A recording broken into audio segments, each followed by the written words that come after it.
What if the very moment you stopped chasing what you desperately wanted, that was the exact moment the universe finally had room to deliver it to you? What if every sleepless night you spent worrying about your future was actually pushing your miracle further away?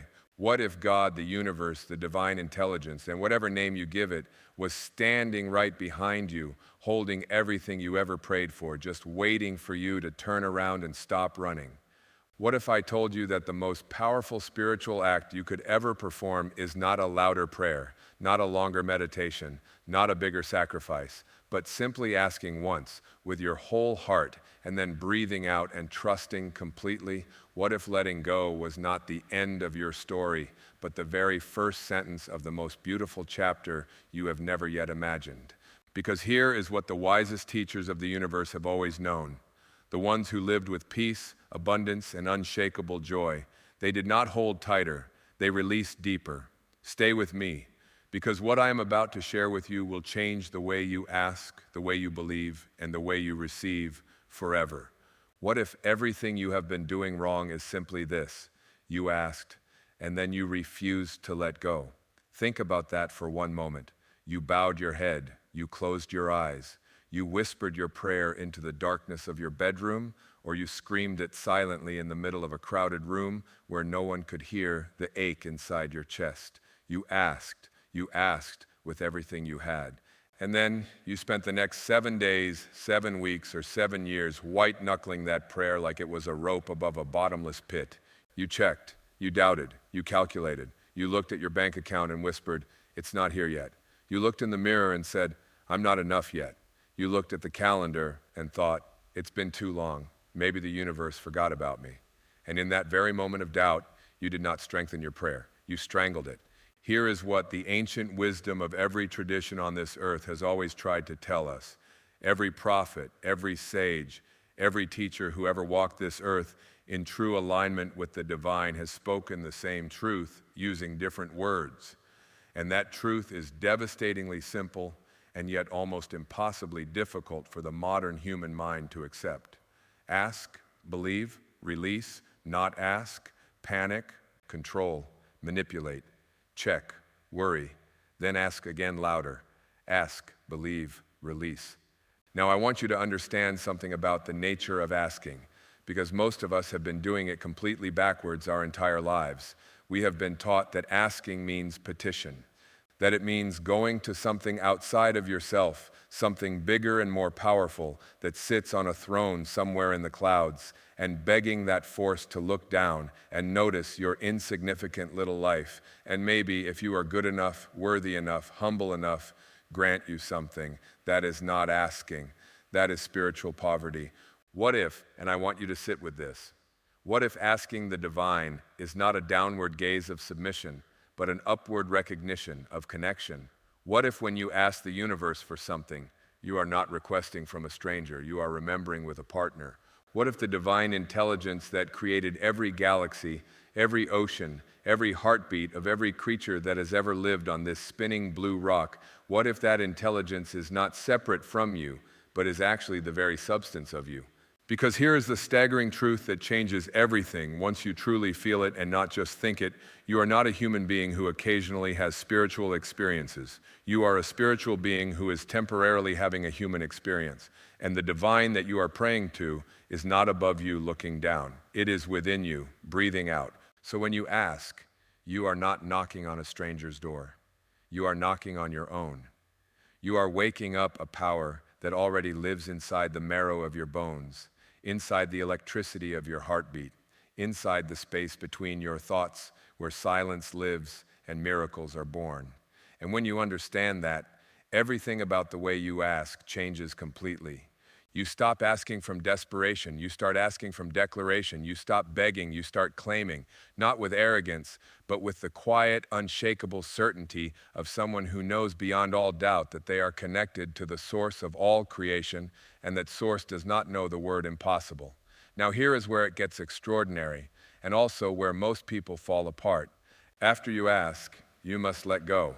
And letting go might be the most radical, courageous, terrifying, and ultimately liberating thing a human being can ever do. What if I told you that your attachment to the outcome of your prayer is the single greatest obstacle standing between you and the miracle you are praying for? Think about what attachment actually communicates to the universe on an energetic level. When you are obsessed with how something must happen, and when it must happen, and exactly what it must look like when it arrives, you are sending a vibration that says, I do not trust you. I do not believe you. I think I know better than you. And the universe, in its infinite wisdom, steps back and says, all right, you try it your way. I will wait.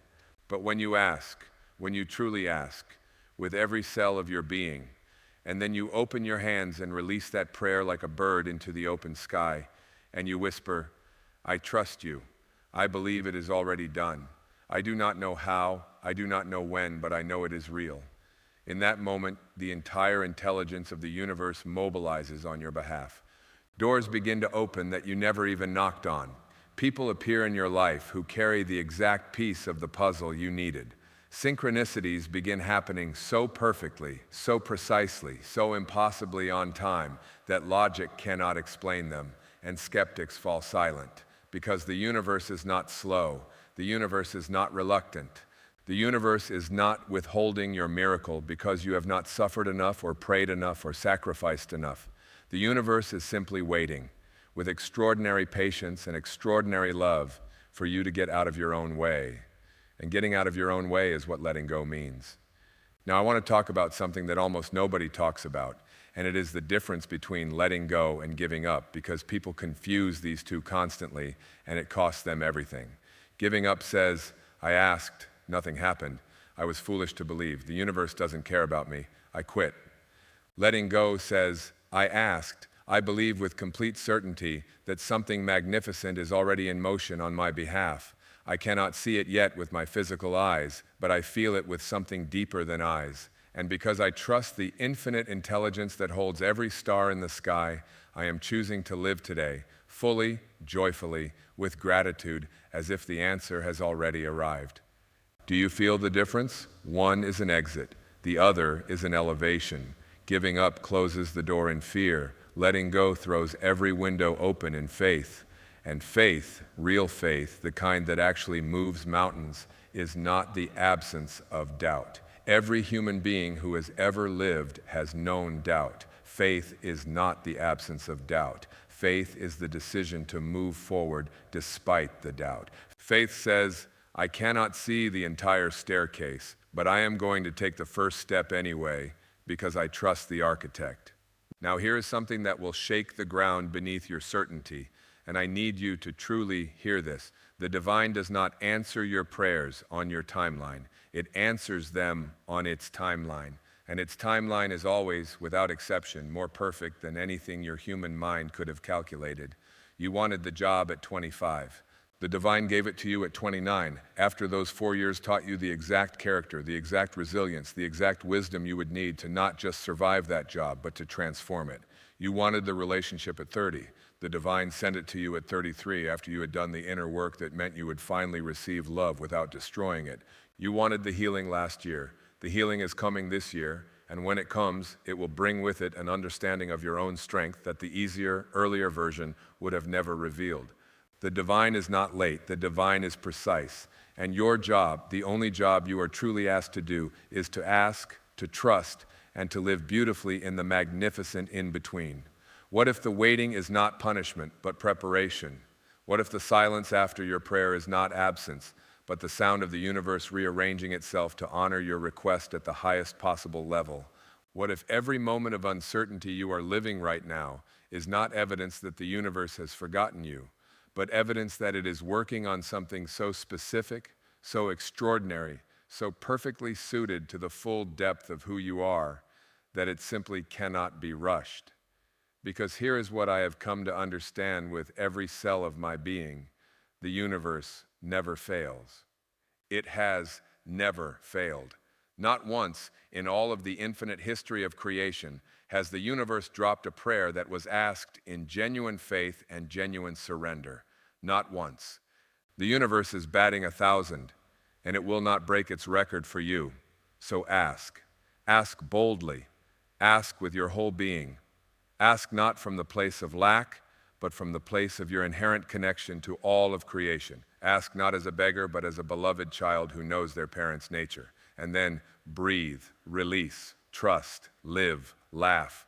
Move forward with your eyes open and your heart expectant, because the universe is already in motion and the miracle is already on its way.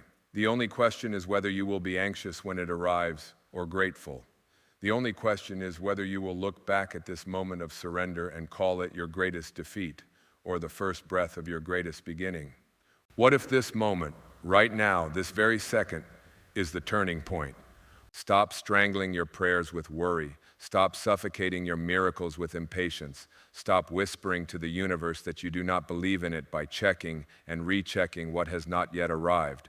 Ask once, ask fully, ask from your deepest heart, and then let go with both hands and a grateful smile, knowing beyond all doubt that what is meant for you is already in motion, already on its way, and already more beautiful than anything you could have planned yourself. The divine heard you the first time. It always does. What if the speech you just heard, these words that landed somewhere deeper than your ears, what if this is the exact invitation your soul has been waiting for, to finally exhale, to finally release the grip, to finally trust that the universe that painted the sunset and orchestrated the tides and put a miracle inside every single heartbeat has not overlooked you, has not forgotten you, has never once taken its eyes off you. The entire message of this wisdom, distilled into its most essential and undeniable truth, is this: you are not separate from the divine. You never were. You are an expression of it, a channel of it, a beloved and irreplaceable instrument of it. And when you ask from that place of sacred remembrance, and when you release from that place of complete and courageous trust, you do not just change your circumstances, you change your consciousness. And when your consciousness changes, your entire world reorganizes itself around your new vibration,